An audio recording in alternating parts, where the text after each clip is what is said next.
So dear students, the topic that we'll discuss today is nuclear fission. We'll be discussing, as the name itself indicates, fission is breaking out some particles. Suppose there is a nucleus like this. This is the nucleus. You can imagine the nucleus simply like a sweet called laddu. You know that it has small particles like this. It is made of number of small particles. You can draw it like this. Alright. Now imagine that there is a small steel ball, say a small ball bearing, and we will fire a ball bearing on this laddu. Then what happens? Suppose this is the ball bearing.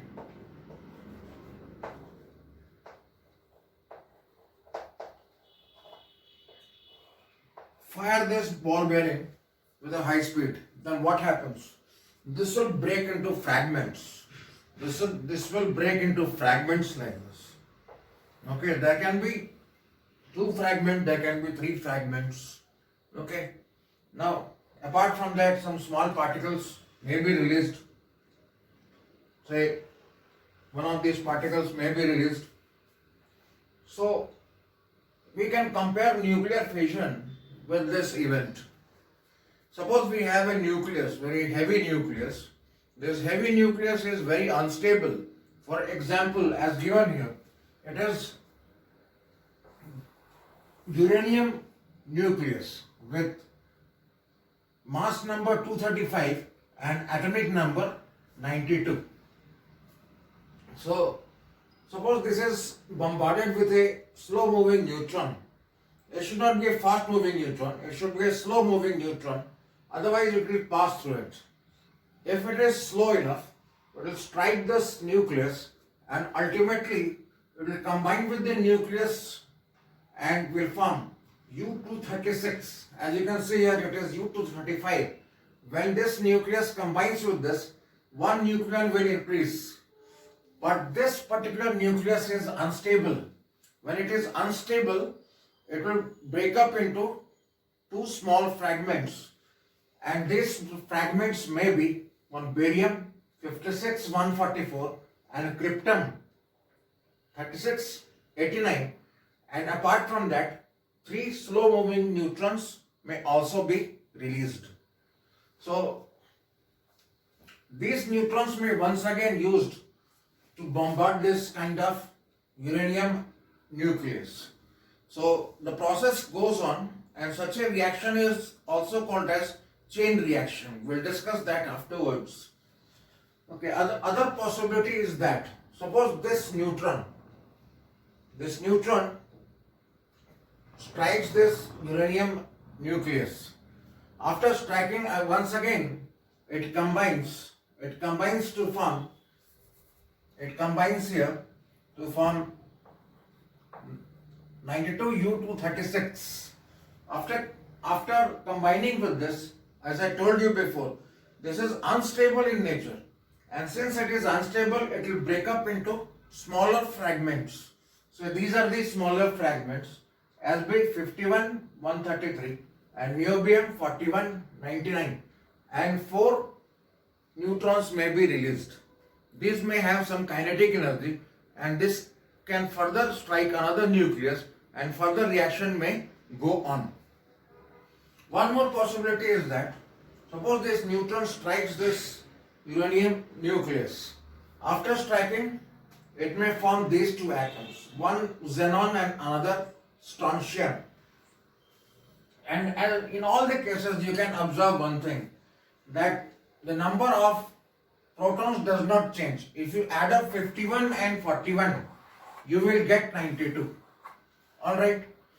And also, total number of nucleons does not change. If you add up this 133, 99 and 4, you will get 236. In all these cases, you see here also, if you add up 56 and 36, you will get, that is equal to 92. and if we add up all the number of nucleons, you will get 144 plus 89 plus 3. That is equal to 236. Alright. So total number of nucleons also remains constant and total number of protons always remains constant. This particular number will tell you the atomic number, and that is the number of protons. So number of protons does not change and the number of nucleons also does not change during this kind of reactions. So this is nuclear fission where the nucleus breaks into smaller fragments. So when it breaks into smaller fragments, it does not remain as it is. These are radioactive in nature and this will emit beta rays. And when these beta rays are emitted, finally it will become stable, and such nucleus, this kind of elements are difficult to dispose of because of their radioactivity. So some special measures have to be taken in order to dispose this kind of element. So some studies are also going on constantly in order to find out what can be the suitable method to dispose of this nuclear waste. Now this nuclear reaction emits lot of energy. It emits very high energy. So amount of energy released per nucleus of this uranium is the order of 200 mega electron volt. Such large amount of energy is emitted in one nucleus. Let us see how. Now, you know what is binding energy? So binding energy per nucleon has been discussed earlier also. What is binding energy per nucleon? You know that to keep a nucleus stable, energy is required, and that energy is known as the binding energy. So this total binding energy of the nucleus divided by total number of nucleons is called binding energy per nucleon. Consider, for example, a nucleus having mass number 240.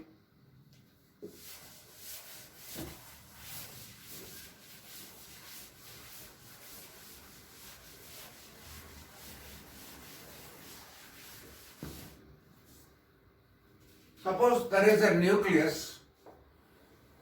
This nucleus has a mass number, say 240. When it has a mass number of 240, what does it mean? It means there are 240 nucleons inside this. Number of protons plus number of neutrons is equal to 240. So suppose this breaks up into two equal fragments. So this is one of the fragments and this is another fragment. Now each of these fragments have a mass number, say 120.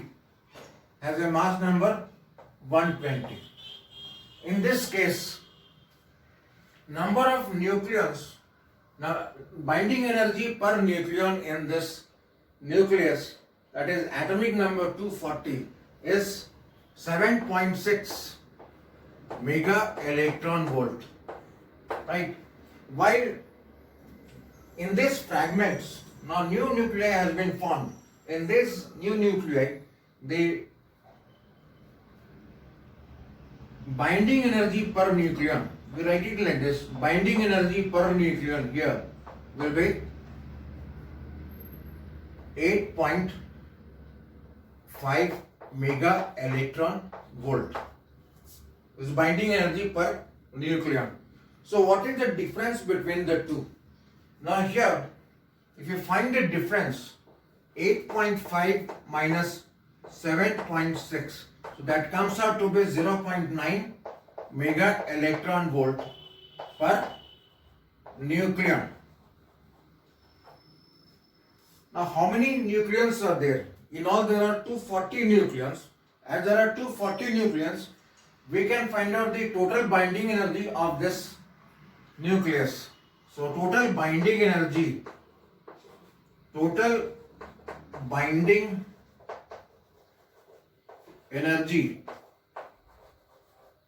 is equal to 240 multiplied by 0.9 mega electron volt, right?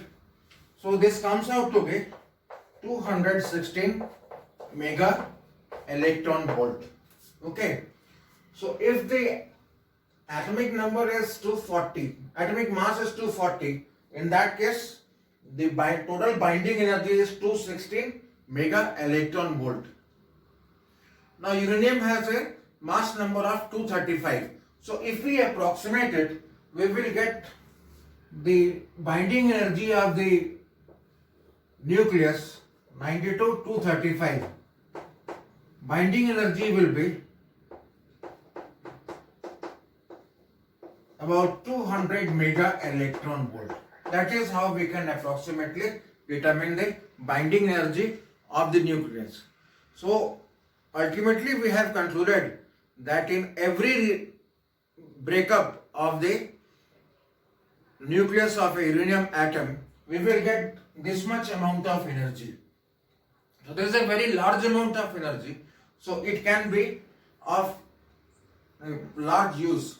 We use it in nuclear reactions, in nuclear reactors. Very large amount of heat is used by burning the nuclear fuel inside the nuclear reactors, and we are able to control those reactions because you know that when this nuclear fission takes place, then chain reaction will also take place, and if it is uncontrolled, then in that case explosion will take place. So we use control rods in order to control the speed of the neutrons, and by controlling the speed of the neutrons or the flow of the neutrons, we can control the rate of reactions. And similarly, some moderators are also used to slow down the neutrons so that nuclear reactions may be carried out.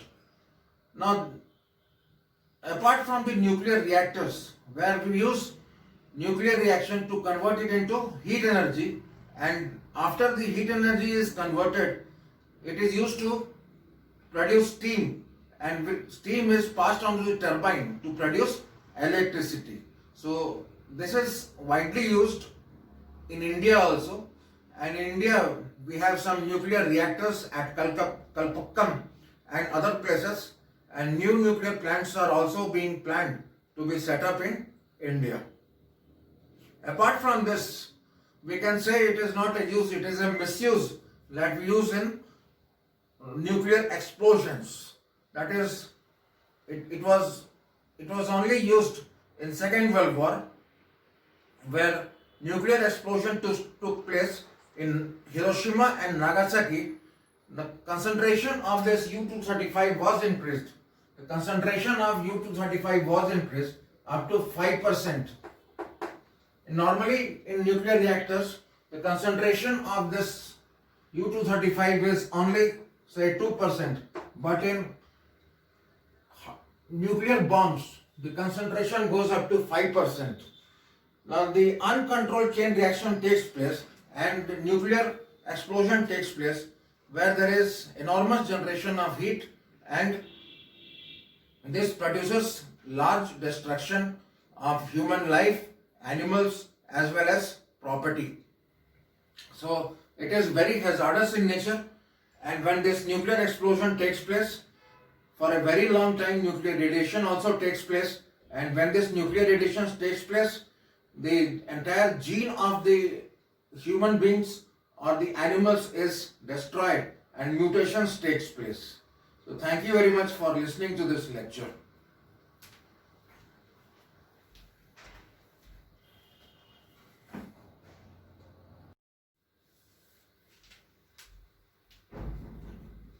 So next topic that we are going to discuss here is nuclear fusion.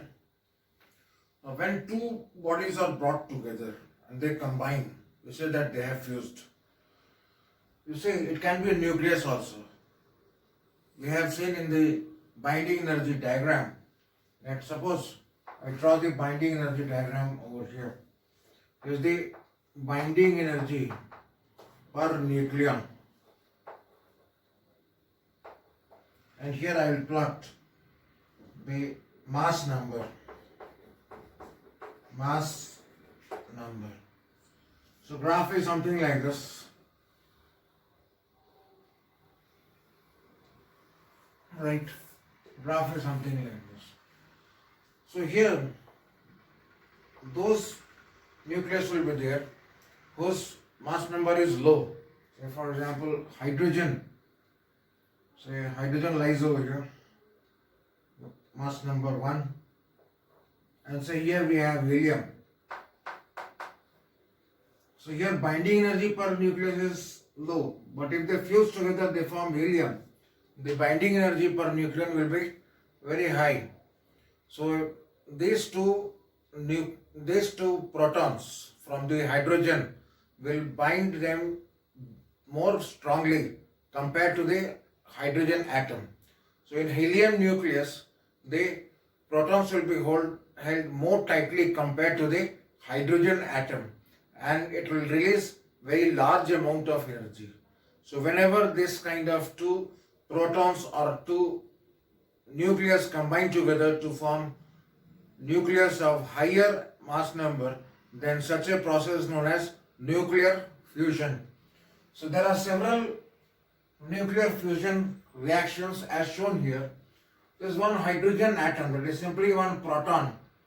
Hydrogen atom is nothing but you have simply one proton. Then here also you have one proton, and it will lead to formation of one neutron. That is, mass is 2 and atomic number is 1. And apart from that, one positron is released over here with gamma rays having high energy and energy of about 0.42 mega electron volt is released per reaction. Now, here you see what is released. We have released here deuterium, right? Now, when these two deuterium atoms or nucleus, they combine together, they will form a light isotope of helium nucleus. Atomic number is 2 and number of nucleons present in the nucleus is 3. And apart from that, one nucleus is left out and this much amount of energy is released, that is 3.27 mega electron volt. Okay. Now here, see there are two deuterium atoms. It leads to formation of triton. This is a triton and a proton. This is a proton and releases 4.03 mega electron volt. But when these reactions takes place, it is not so easy to carry it out. Now suppose there is one proton over here. This is a proton. Proton has positive charge. There will be another proton. It will also have a positive charge. They have to be brought together. But the problem is both are positively charged. So they will experience Coulombic repulsion between them. When they will experience Coulombic repulsion between them, they will tend to move apart from each other. So sufficient kinetic energy has to be provided so that they come close to each other. They will come close to each other and nuclear force will start acting between the two protons. And once this nuclear force starts acting, they will fuse with each other and they will release large amount of energy. So very high amount of kinetic energy has to be applied to both this subatomic protons, and we can calculate that by using the relation 3/2 kT. K is the Boltzmann constant and T is the temperature, and this energy is nearly equal to 400 kilo electron volt. Now from here we can calculate the value of T. The T comes out to be T nearly equal to 3 into 10 to the power 9 Kelvin, which is not easy to achieve. So this has been achieved only in stars like Sun and other stars, and that is the source of energy in stars. It liberates very large amount of energy by this nuclear fusion. So in the subsequent part, I will tell you what are the various nuclear reactions taking place in these stars.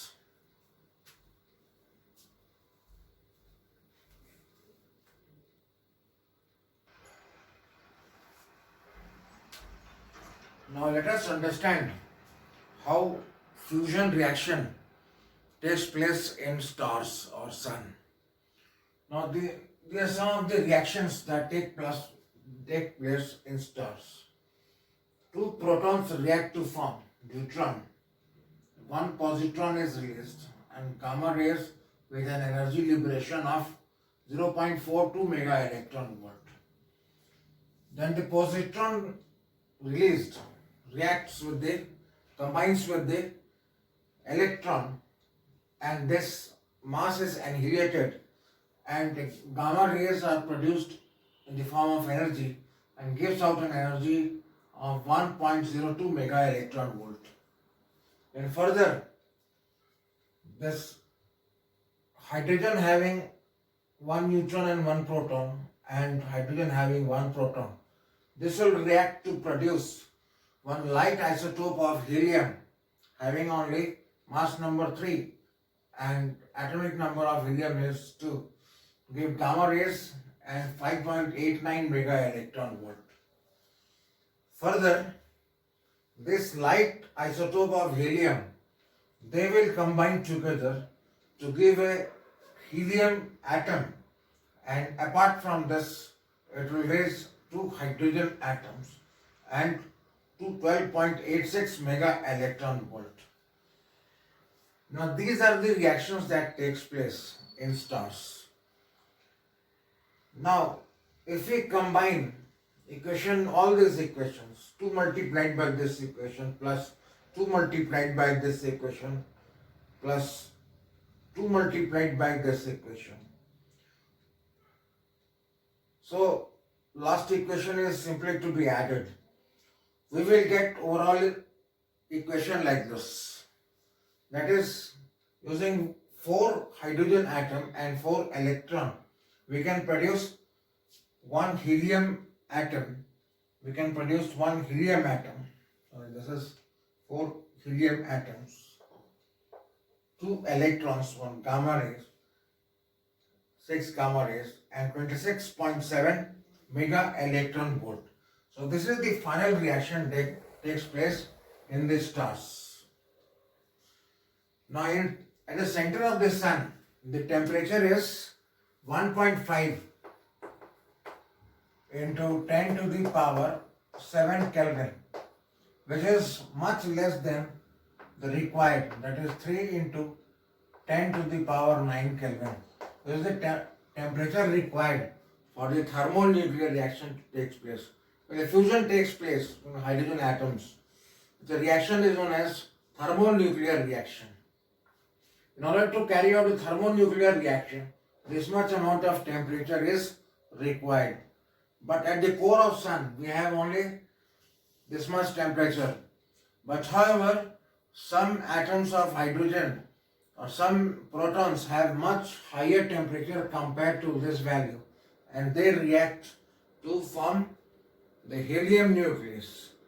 So when these atoms react, suppose this is the core of the hydrogen atom, they will react to form helium, and when this helium can no further generate energy, so this will cool down, and when this will cool down, it will tend to collapse. When it will tend to collapse, and because of gravity, the sun will tend to contract in size.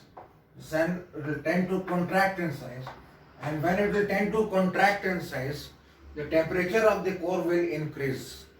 The temperature of the core will increase. Once again the fusion starts taking place, and again the same reaction starts. So sun has a very long life, about 5 billion years, and after the 5 billion years, the sun will start cooling, and when it will start cooling, the core will expand, and the entire sun will expand as a red giant. Will expand as a red giant. Okay, thank you very much.